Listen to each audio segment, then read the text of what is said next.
why we have a crisis, our own debt crisis in Europe first, and then who is paying for the debt crisis, the financial crisis in Europe, and then what people's response in Europe is to that crisis.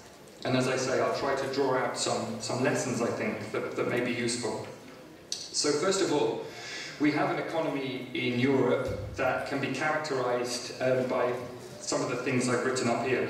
We were told for 30 years now that there is no alternative to a set of economic policies that our governments have followed, to privatization, to more and more debt, to handing power to the banks, to lowering taxes, to global competition, to deregulated labour, less rights for labour.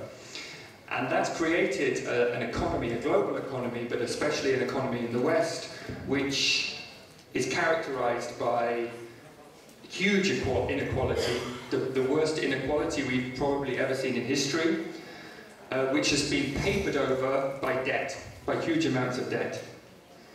An economy characterized by crises and volatility, where many people's lives are characterized by unpredictability and uncertainty. And finally, by the rule of finance. Rather than having economies which actually make things and produce things, most money in our economies, and indeed in the world, is made by speculation and rent. It is made by making money off money. That's the type of global economy that we have. And it's the type of economy where things get worse and worse for the majority, while the very rich, the elite, the 1%, as we say now in our social movements, get richer. So here's some graphs just to give you a little idea. You probably can't see them so well, but this is an example of, this is the United States. So on the left here, you have how the economy grew between 1947 and 1979. And you have the bottom, is it 20%, 30% over there, and then you have right up until you get the top. So you can see that in those decades after the war, after the Second World War, everybody grows pretty much equally. Everybody's income grows and their bit of the pie grows. And then you have, from 1980, this neoliberal economic model. And you can see as the economy grows, it grows much, much, much faster for some people than others. The richest bit of the economy gains astronomically more than the poorest bit of the economy. In fact, the bottom 80% either stay constant in terms of their share of wealth, or they actually get poorer. The poorer you are on the scale, you actually get your share of the national wealth gets less and less. So how does an economy keep going when the majority of people are not getting any wealthier?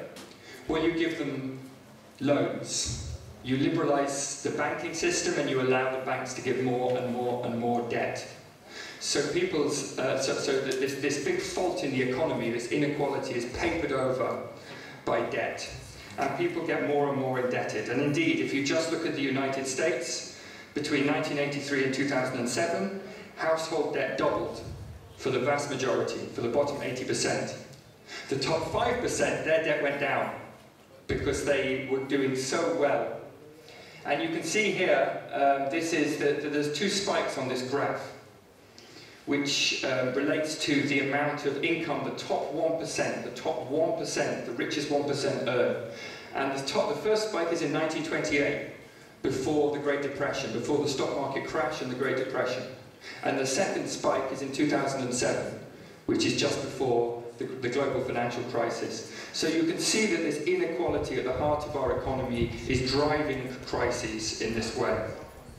And the same thing happens at the global level. So I think maybe the next slide gives a statistic from the global level. The income of the world's 500 richest people is more than that of the poorest 416 million people. 80% of the world live in countries where income differentials are widening, where inequality is getting worse. The richest, maybe the next slide, gives, I think, probably the most appalling figure of all. The poorest 40% of the world has 5% of global income. The richest 20% has 3/4 of the world's income. The richest 20%.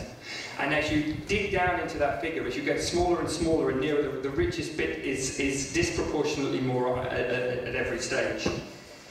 So this is pretty shocking. And it's one of the reasons why international debt is also a huge issue, because this global inequality is papered over by greater and greater amounts of debt globally. And as I said, the world today that we live in is also defined by crises.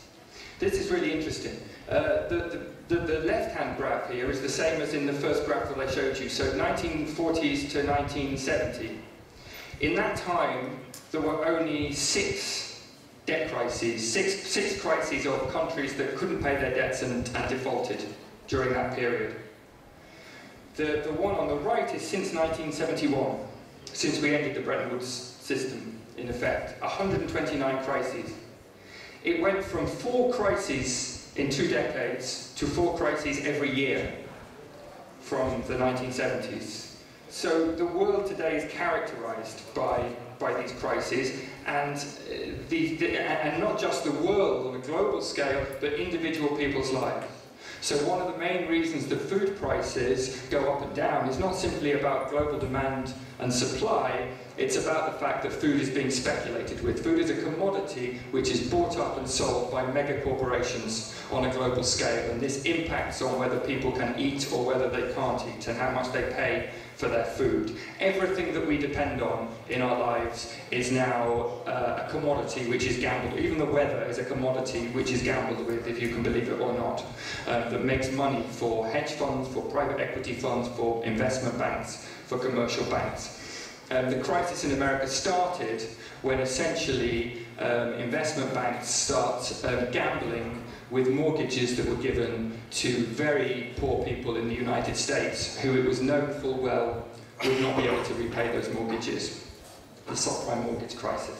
So this is the global economy that the International Monetary Fund, the European Bank for Reconstruction and Development, and so on, are asking Egypt to become ever more integrated into. So it's a big choice facing the country of whether you want to become more integrated into this economy. A lot of us would like to be much less integrated in this global economy. So this leads to crisis. Now, what's the response to the financial crisis, the crisis of the banks in the United States and Europe? Essentially, the response is the same as the response that third world countries, the South, have been given for 30 years now. There is a bailout of the banks. The International Monetary Fund comes in and it gives countries new loans. And in order to get those new loans, the countries have to guarantee the banks that have essentially gone bankrupt, have to essentially pay those banks' debts. They take on this private debt, it becomes a public debt, and with the IMF loans, they pay the banks' debts off. So that's good for the banks. There's not a crisis for the banks anymore. The banks are making money and they've returned to profitability, and they have well-paid chief executives like the one who was quoted, I imagine, from your own bank in Egypt in the newspapers yesterday. Our bank heads have similar hostility against them for the incredible salaries and bonuses they earn.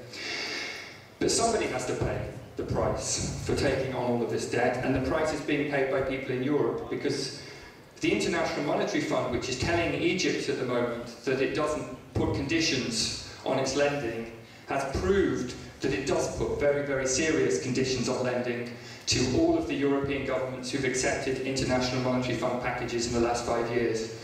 And these take very similar forms that go back again 30 years to the original crisis that began in Mexico in 1982.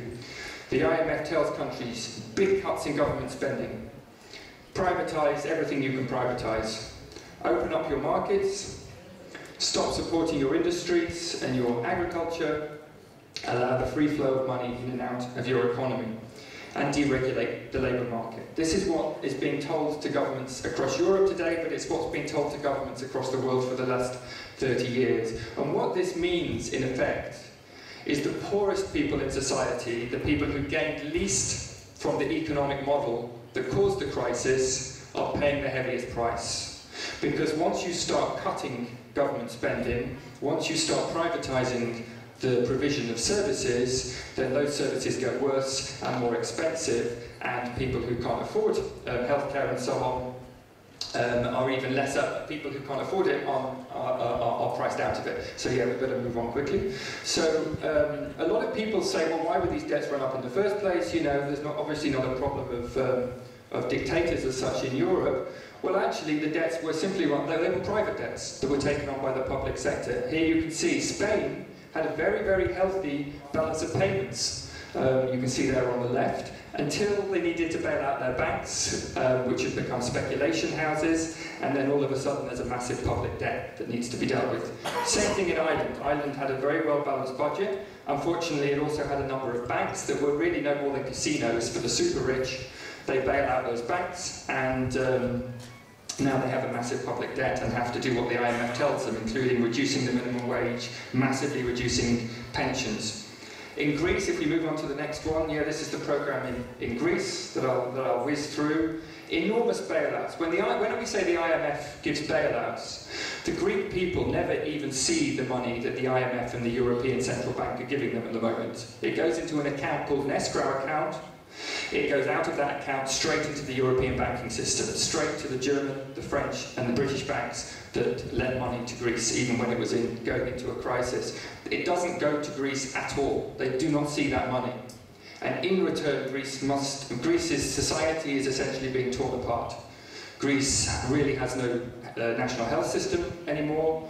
And even the thing that the bailouts are supposed to do, the debts have gone up because the economy is shrinking so badly they can't be paid.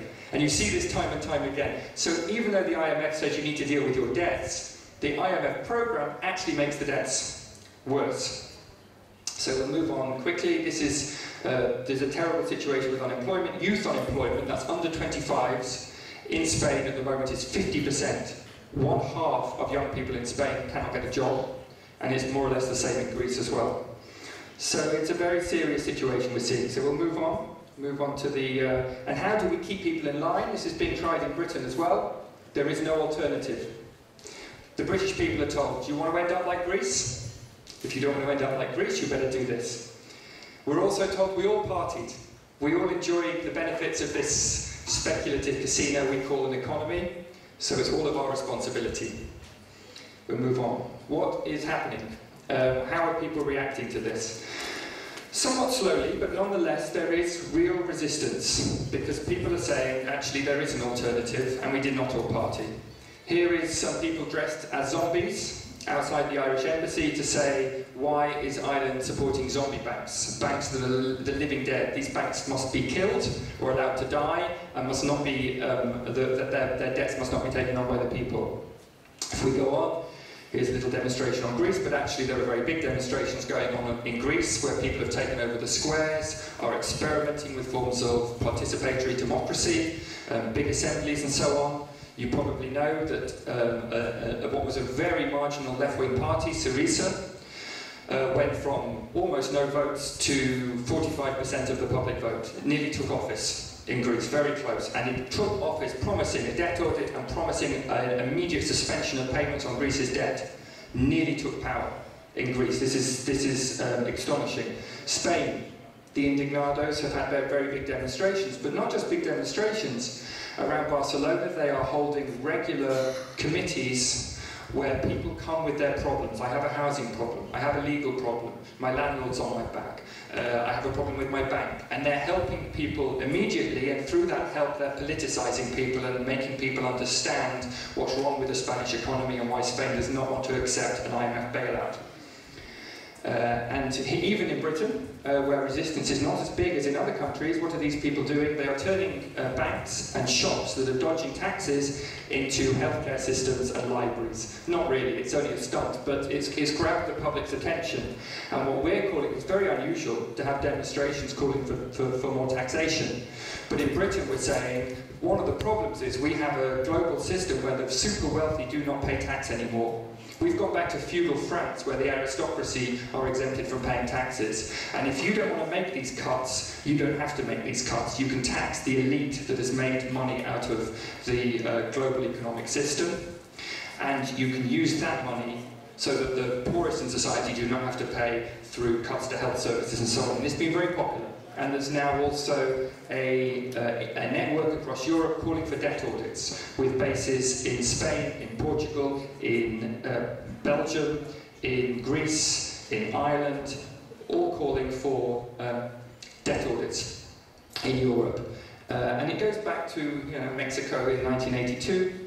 It's a nice protest from Mexico there, but it's the same things. We are learning in Europe now the lessons that people like Maria Lucia have to teach us, because they've been through exactly the same experiments pushed on their countries by our parts of the world. We're experiencing this. And what I want to say is, therefore, this is a good time for Egypt to take the lead and take really radical alternative measures, because you have a base of support, not just here in your own country, in your own part of the world, but in Europe. People have looked to your revolution and taken enormous inspiration from it. It's inspired many of the protests you've seen here.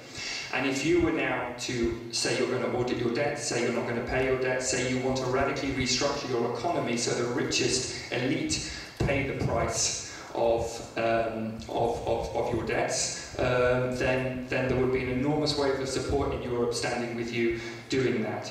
I've mentioned two alternatives. I am going to finish very quickly, but I've mentioned two alternatives. One, we're calling for a jubilee. A jubilee is something, as our alternative, a jubilee is something which is mentioned in the Christian Bible and the Hebrew scriptures, and it referred to a period, periodically, where debts will be cancelled in society. Because if debts are not cancelled in society, then the whole of society will turn essentially into debt slaves.